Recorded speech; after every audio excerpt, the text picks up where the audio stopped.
Hey everybody, Trish Jones here, and today we are going to have a conversation about identity and, more importantly, restoring your identity. But first of all, as you can probably appreciate, if you're going to accept that you need to restore or reclaim your identity, then you must have somewhere along the lines lost your identity. And some years ago, I think it was probably about 12, 15 years ago, right, a long time, I wrote an article about women losing their identity, and hence the reason that a lot of women do not know what they want in life, and even when they think they know what they want, they then find out later on that they don't know what they want in life. And it is really down to women not knowing who they are and what they want. And I know that this affects men too, but I'm speaking to women right now, right? But there is a way of reclaiming your identity. But first, let's talk about, how do you know if you have lost your identity? Well, there are a number of cues, a number of pointers that will identify when someone has lost their identity. And one of them is that you wear a mask. And the problem is, you might not know you wear a mask, or you're not really speaking up from your own heart because you're either sounding like your parents or the school, the establishment that you went to school at, or your church or whatever.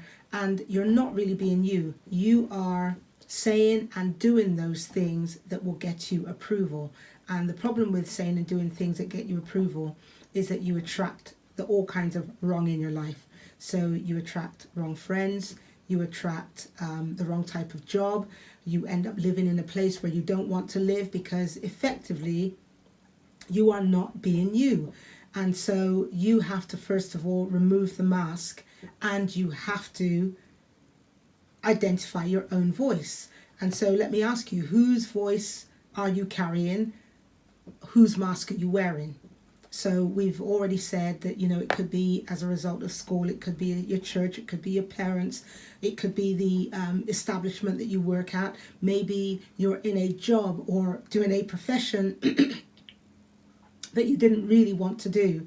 But for some reason you were steered along in that direction. And I'm telling you, it's not unusual, right? It is not unusual. Some years ago they did a study of the amount of professional people who absolutely hated their job. And when I'm talking about professional people, I am talking about whether you're a doctor or a lawyer, an accountant or something like that, right? And very often it is kids doing what their parents wanted them to do. But I want you to start stripping away the mask, because guess what? If you really want to maximize your potential, right? If you really want to live on purpose and you want all that God has for you, you can't do it by being somebody else or by speaking from somebody else's voice. You absolutely have to be you. And the only way you can be you is to really start being honest with yourself. And I talk about the 3 R's of reclaiming your identity, right? And the very first one is relationship.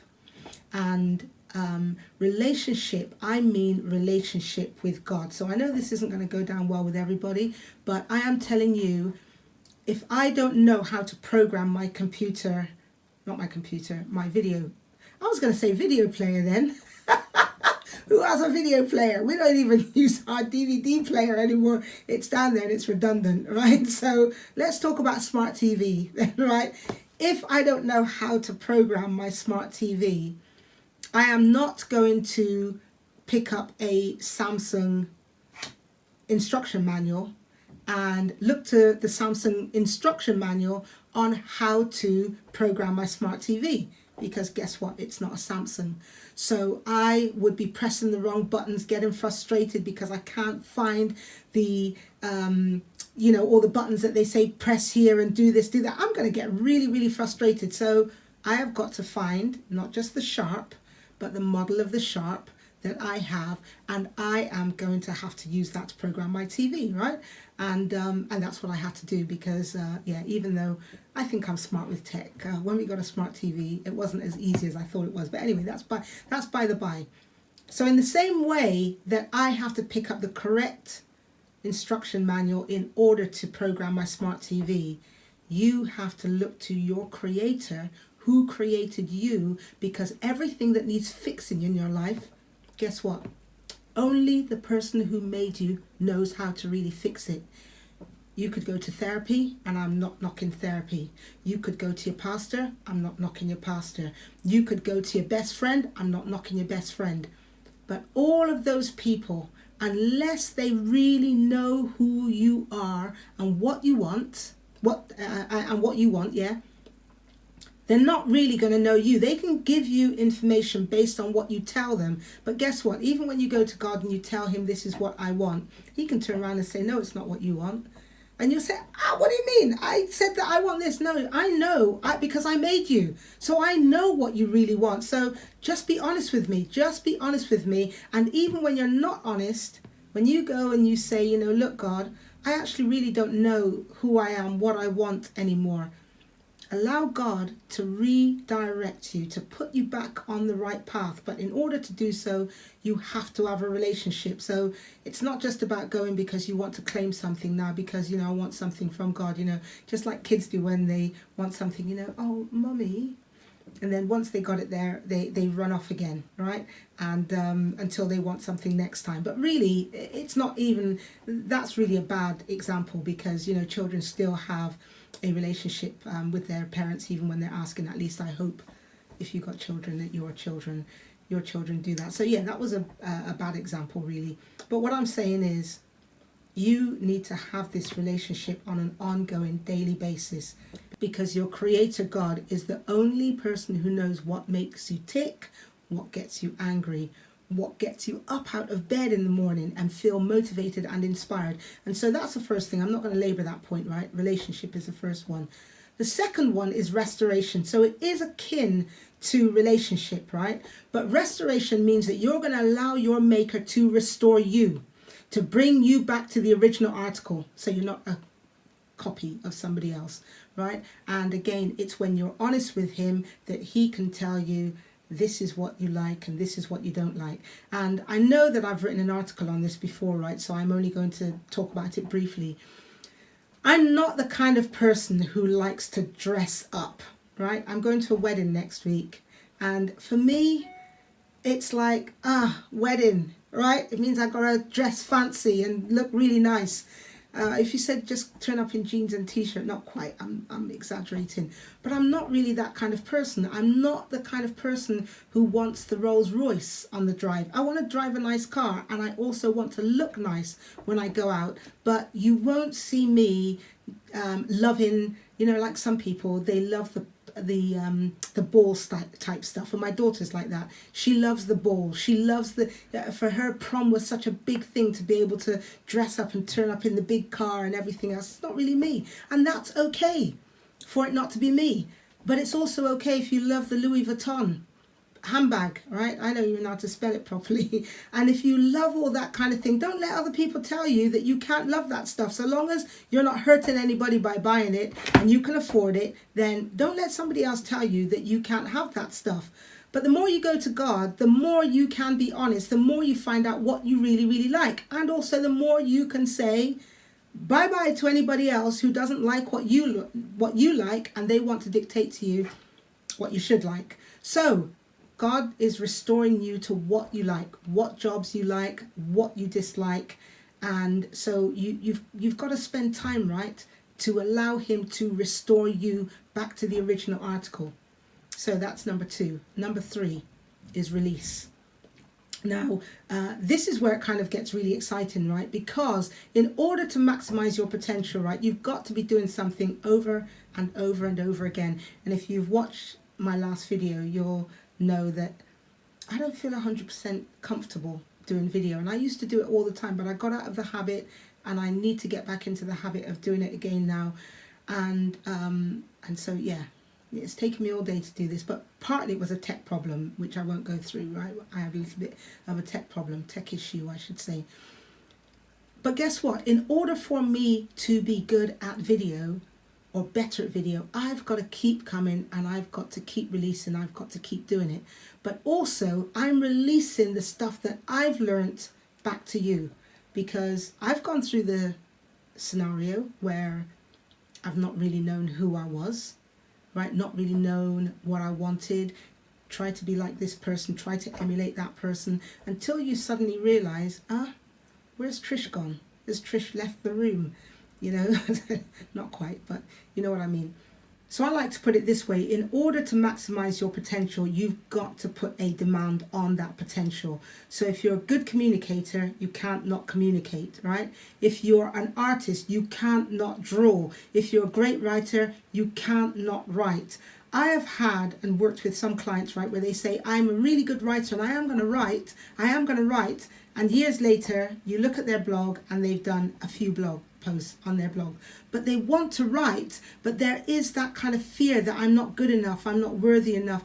Who's going to listen to me? You know, have I got something to say? And absolutely, you have got something to say. And the more you tell yourself that you don't have something to say, the more you think you're not worthy, the less likely you are to do it. So if you want to maximize your potential, you have to release something. And in order to release that something, you've got to do it. So you've got to put a demand on it. You have to write the articles. You have to speak. Trish, you've got to get on camera. Right, okay. I know I'm preaching to myself here, right? So let's just do a quick recap. The 3 R's of reclaiming or restoring your identity. The first one is relationship. The second one is restoration. And the third one is release. If you focus on doing those 3 things, I assure you that within a short period of time, you will begin to feel like you again.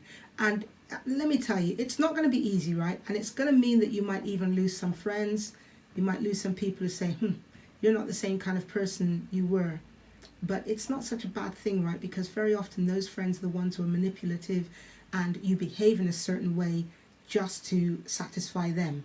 You want to move from the left side to the right side to find yourself some friends who will allow you to be you, to spend time with people who are going to allow you to be you.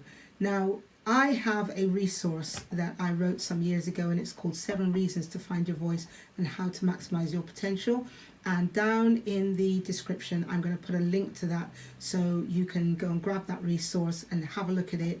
I can't remember how many pages long it is now, probably a little bit longer than I would like. But it really does help you to start doing some reflecting. And one of the things that I talk about in there is how to journal.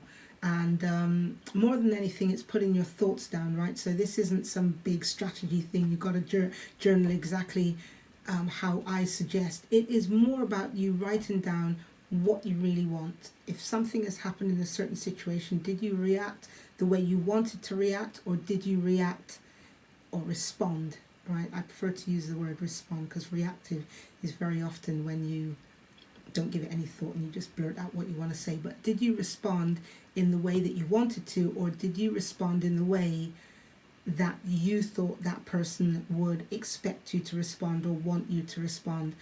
And let me just say this just to end this video.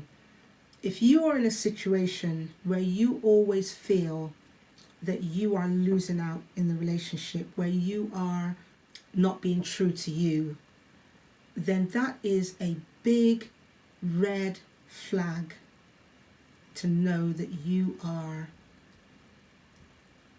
not being true to yourself. Okay? It's a big red flag to know that you have lost your identity. But let me just give a quick caveat here.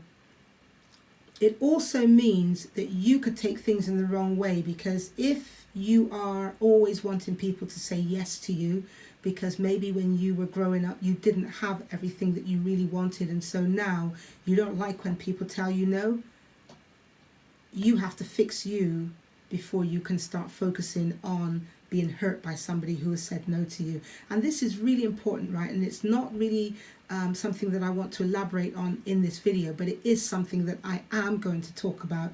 And it is that we don't like to hear the no. It is that we don't like to hear something that is contradictory to the answer that we want. And then when we don't get that answer, we then get upset with the person. We then see them as the monster. We then see them as somebody who is trying to burst our bubble, when really all it is that, how can I put this? You need to fix up.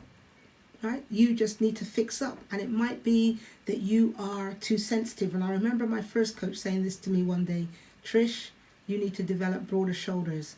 Trish, you need to stop being so sensitive. And yeah, don't get me wrong, sometimes I am still a little bit sensitive, but we've got to drop that sensitivity. We've got to focus on who we are, or who we are becoming. Sorry, not so much who we are, who we are becoming. So grab that resource down below. Remember to subscribe and hit the bell as well, because it means that you'll be notified whenever I put a new video up. And hey guys, I look forward to seeing you in the next video. I hope that resource absolutely helps you. It's a starting point to you being able to find your voice, maximize your potential, and be the real you. I look forward to liaising with the real you in future. Okay, take care. Ciao.